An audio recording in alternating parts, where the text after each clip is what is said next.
Hi, this is Pratim Bose, and you are watching Podcast with Pratim.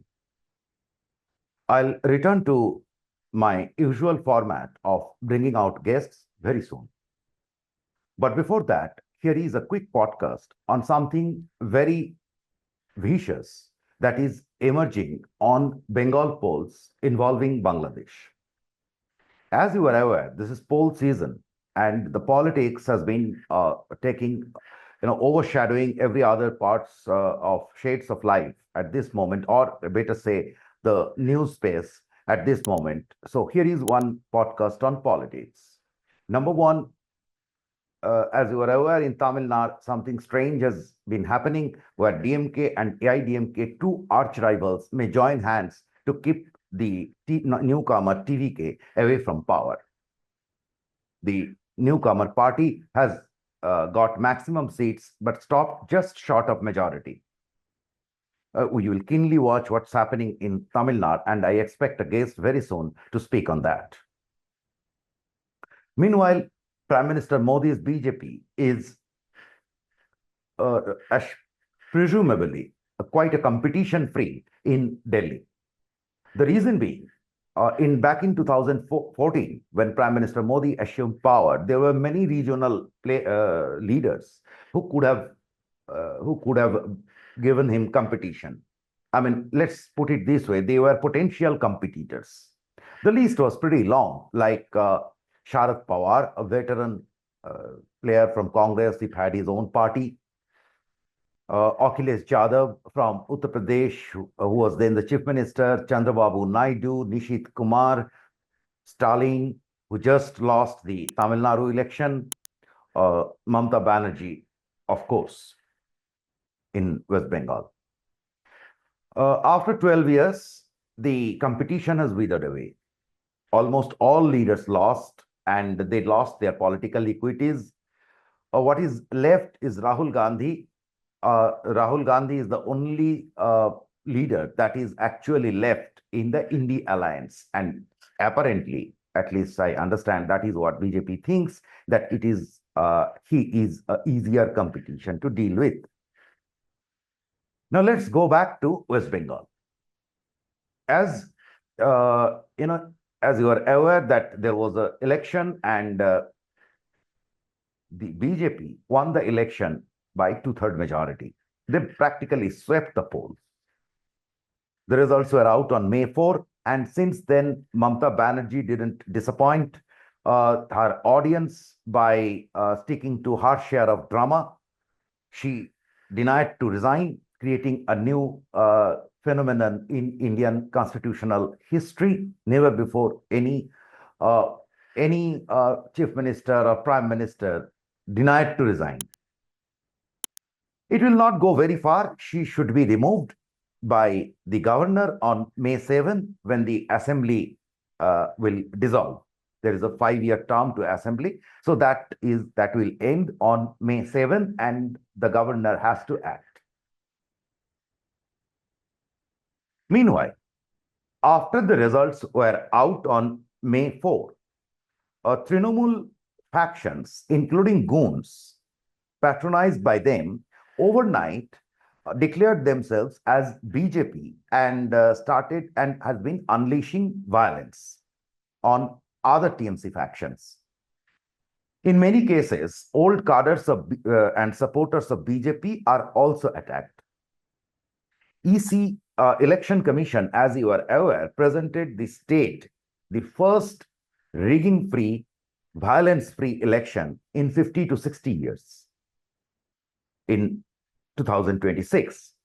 But they failed to ensure peace after the election. So far, roughly 5 people have died. Half of them belong to BJP. The most important and significant of these was the murder of a close aide of Shubhendu Adhikari, who has been the leader of the opposition in West Bengal and is now the front runner for chief minister's post. He had been the leading face of BJP in West Bengal election. His close aide has been killed on May 6 evening. He was shot dead. The killing is high profile. There are many reasons to believe that it was not another violence. It was a targeted killing. And to trigger unrest, it is just, it's common sense that there has been a huge change in West Bengal, and the goons of the ruling party are trying to look for cover. So they will, as the tradition goes, they will try to shift sides, switch sides to BJP. Whether BJP takes them, gives them shelter or not is another issue. But that is what they would expect, and they would go under the cover for some time. They would, of course, not try to attract attention. But this killing was to draw attention, and the entire BJP supporter ecosystem was infuriated. That is exactly what I understand they wanted. They wanted they wanted BJP to go berserk. So that is the plot. Now look how and why I am saying this is a plot. It all began on the results day. In the evening, a rival faction of TMC, a faction of TMC immediately declared themselves as BJP and tried to acquire or they actually demolished a party office of which was controlled by another faction of Trinamool Congress, Mamata Banerjee's Trinamool Congress. There was a chicken shop next to that party office. So these people, when they demolished the party office, the chicken shop got damaged. No one of us in Kolkata have taken note of that. In fact, there were so many big things. That was a big day in the state. After 50 years, the same party will rule both in the state as well as in the center. So there was and more importantly, BJP has finally broke into the state, which barely had before Modi, before Modi came into the scene, they barely had 2-4% vote share. The vote share in 2014 Lok Sabha election was 17%. So from there, they rose, and it was a meteoric rise, and they finally won. They didn't have much base in West Bengal. They do not have many workers in West Bengal, but they won by popular vote. That is the case. So that said, no one really took note of this, what we call chutput things keep happening. Suddenly, on May 6th, a news became viral in Bangladesh. Obviously, it was made viral. Nothing becomes viral in social media. It is made. The news was that a meat shop, as soon as BJP came, they are targeted. Incidentally, the shop was owned by a Muslim. So they are targeting Muslims and destroying meat shops. The murder, high-profile murder, took place on the same evening. That is May 6th evening.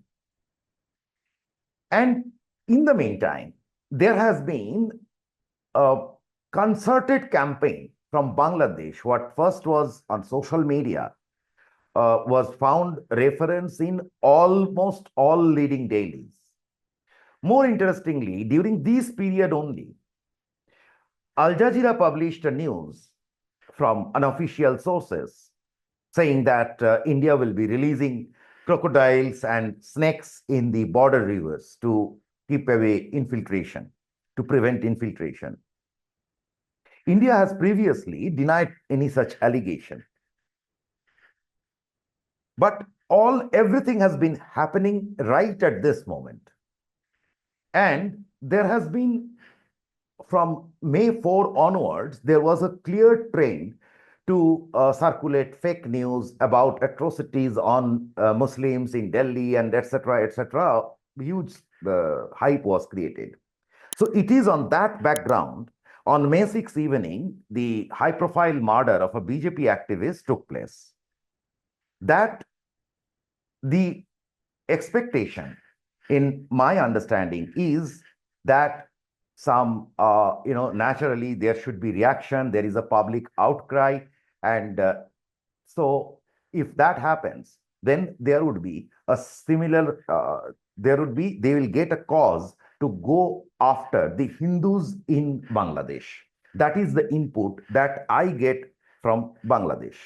Let me read out a message that I received from Bangladesh with definite information this afternoon. Misinformation and disinformation campaign running full swing in Facebook here in Bangladesh to instigate Muslims. Some preventive steps are required, otherwise communal riot begins anytime, anywhere in Bangladesh. So my point is, therefore, what I'm trying to draw attention of the viewers as well as the government is that whether this killing was a mere contract killing, who ordered, or is it a case of terror? And if an unrest evolves, if there is unrest in India and Bangladesh and riot takes place, then who will be the ultimate beneficiary? The loser, we all know, will be BJP and India. This is an effort to tarnish India's image. And obviously, the arguments on democratic freedom, safety of minorities, all these will be brought into. We also know that the West has been a major stakeholder in this case because they have heavy presence. You know, that an American mercenary was recently arrested. He had been making trips from Kolkata to the Myanmar through Mizoram. And we also know that Kolkata has been used as a hub by, as a shelter by Bangladeshi terrorists during Mamata Banerjee's rule.